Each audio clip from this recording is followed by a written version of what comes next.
Last time, Jesus entered Jerusalem riding on a donkey.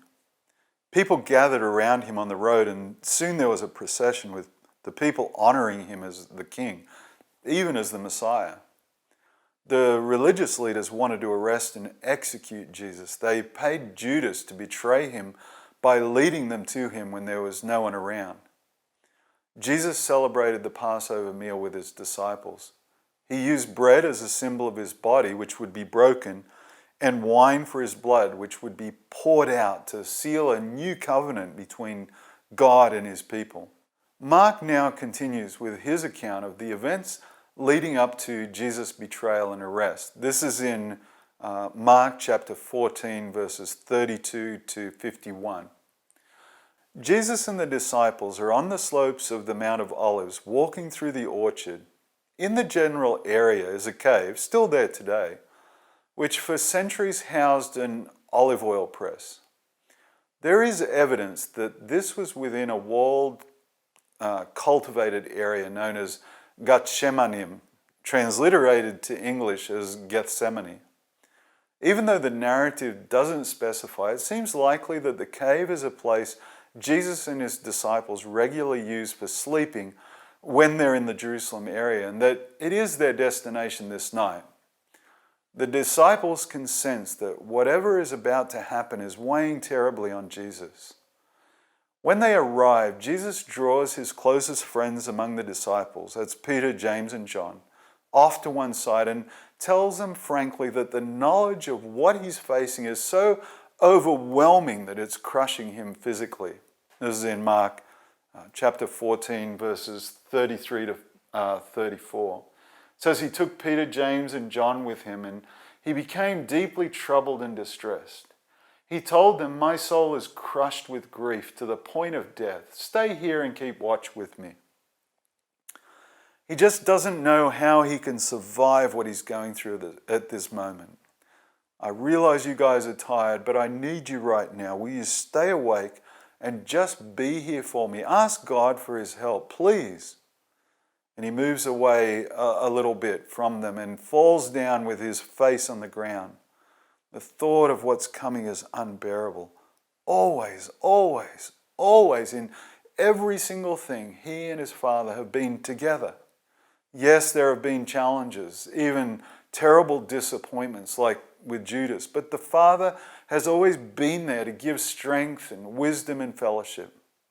And now this terrible, dark path looms ahead, and he has to walk it alone, cut off, rejected, even shunned as an enemy. That's the real price that has to be paid.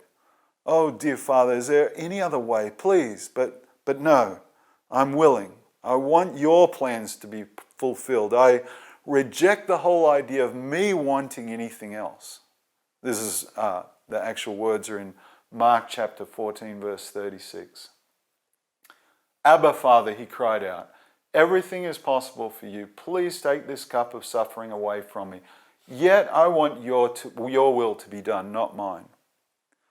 The disciples desperately want to stay awake and support him, but after the big meal, the wine, the emotion, they just can't keep their eyes open. But now it's too late for sleep. What's that Jesus is saying?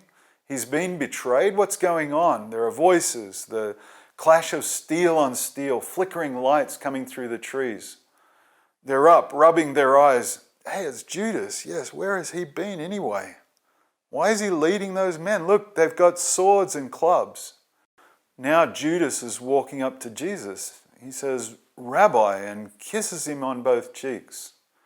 And immediately the armed men surround Jesus, pinning his arms. This is in Mark chapter 14, verses 45 to 46. He doesn't look at all surprised. It's as though he's been expecting them. In the confusion, someone trying to protect Jesus is wildly swinging a sword. Who is that? Wow, he took that guy's ear off. Blood is pouring everywhere. In his account, Luke, the doctor, mentions that Jesus heals it with a touch. Best to get out of here. How can we help Jesus if we're all locked up? All the disciples have the same thought. They're off, running into the darkness. And Jesus is left alone among people who want to see him dead. Peter has run away with the rest of the disciples, but now, hanging back in the darkness, he's able to follow as they take Jesus the short distance to the high priest's house in the upper part of Jerusalem. In Mark chapter 14, verses 53 to 65, it describes the incident. Here it's all hustle and bustle. There are torches burning, servants running around. It's cold and a fire has been lit in the courtyard. Peter slips in unnoticed among the guards. Above, inside, a trial is going on, a mockery of justice if ever there was one. The main religious leaders are all here, desperate to find some evidence against Jesus that will justify having him executed. But it's not going well. Certainly they'd had people testify against him, but their evidence is so petty and obviously fabricated that it won't stand up even in this farcical court. Without realizing it, they are fulfilling something David wrote centuries before in a messianic psalm. This is in Psalm 27, verse 12, that they probably know very well. It says, "They accuse me of things that I've never done. With every breath they threaten me with violence." Caiaphas, the high priest, is frustrated. If they can just get Jesus to say something, maybe he'll condemn himself. But he remains detached, silent, unwilling to dignify these proceedings by defending himself. Finally, Caiaphas gets the kind of answer he's after when he asks Jesus if he is the Messiah, God's Son. Jesus responds with a resounding, "I am," and adds that one day they'll see him sitting in a place of power and authority beside God. This is in Mark chapter 14, verse 62. It says, Jesus said, "I am, and you will see the Son of Man seated in the place of power at God's right hand and coming on the clouds of heaven." The high priest expresses outrage, but inwardly he's delighted. "We don't need any other witnesses. You've heard his blasphemy. What is your verdict?" As one they call out, "Guilty, he deserves to die." Now they're jeering and spitting on him, slapping and punching as he's led out. Despite these religious experts' familiarity with the scriptures, it seems unlikely they remembered Isaiah's words that predicted this and more that was to come.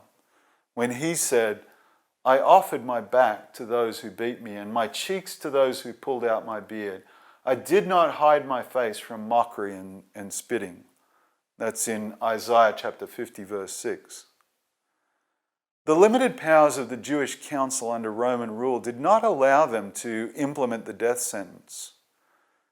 Mark chapter 15, verses 1 to 20 recounts how the next morning they take Jesus to Pilate, the Roman governor, hoping that he'll be convinced that Jesus should be executed.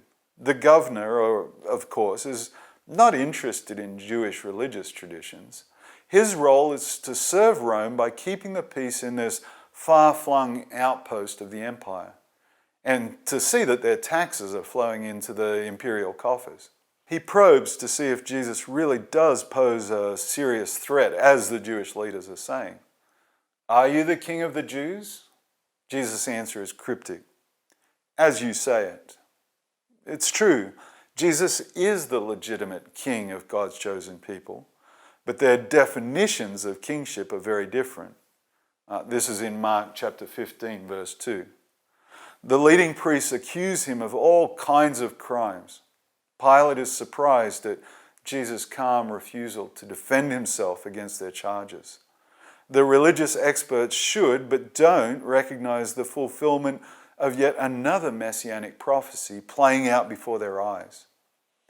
Isaiah says in chapter 53, verse 7, that he was oppressed and treated harshly, yet he never said a word. He was led like a lamb to the slaughter, and as a sheep is silent before the shearers, he did not open his mouth. It doesn't take Pilate long to realize that Jesus is not guilty of any crime. The impassioned, almost hysterical demand by the Jewish leaders for the death sentence is clearly driven by envy and hatred. In his account, Mark explains that during the Passover celebrations, it is traditional for the Jews to select one prisoner for the governor to release. Pilate sees an opportunity here. He suggests to the assembled crowd that this year he released Jesus, who he facetiously calls King of the Jews. Presumably some of the crowd were in the procession just a few short days before, when Jesus was exalted as king as he rode into the city.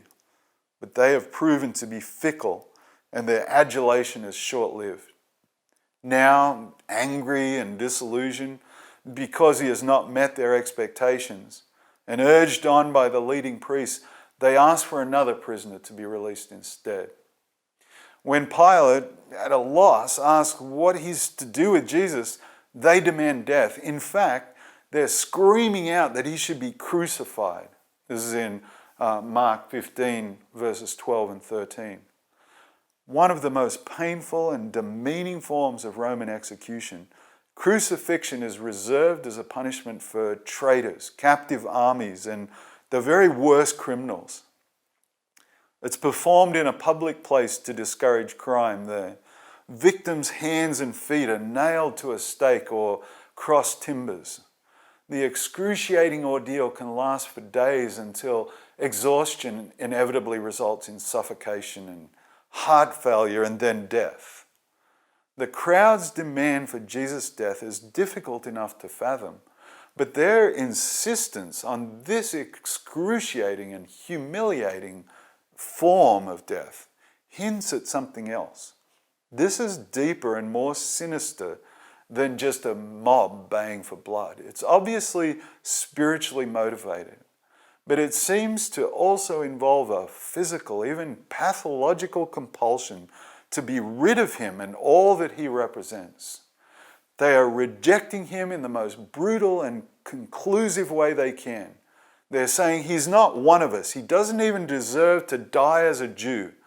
Give him to the Gentile filth to kill. That will shut him up. That will cut him down to size. Again, 7 centuries before, Isaiah was given words from God to describe this national rejection of their Messiah. He wrote that he was despised and rejected, a man of sorrows, acquainted with deepest grief. We turned our backs on him and looked the other way. He was despised and we did not care. Pilate makes a political decision. He doesn't believe Jesus is guilty of any crime, but he's more interested in pacifying the crowd and keeping the Jewish religious leaders on side than he is in justice. He orders Jesus to be whipped, as is customary before crucifixion. The Roman guards are efficient and merciless. The sharp lead spikes tied to the strands of the whip leave his back deeply lacerated and bleeding. The soldiers enjoy the moment. They try to outdo each other in cruel jokes at his expense. A cloak is draped on him, purple, the color of royalty. Someone else weaves thorn branches into a crown and rams it onto his head. And as the blood runs down his forehead and into his eyes, they mockingly bow down before him. "Hey, King of the Jews!"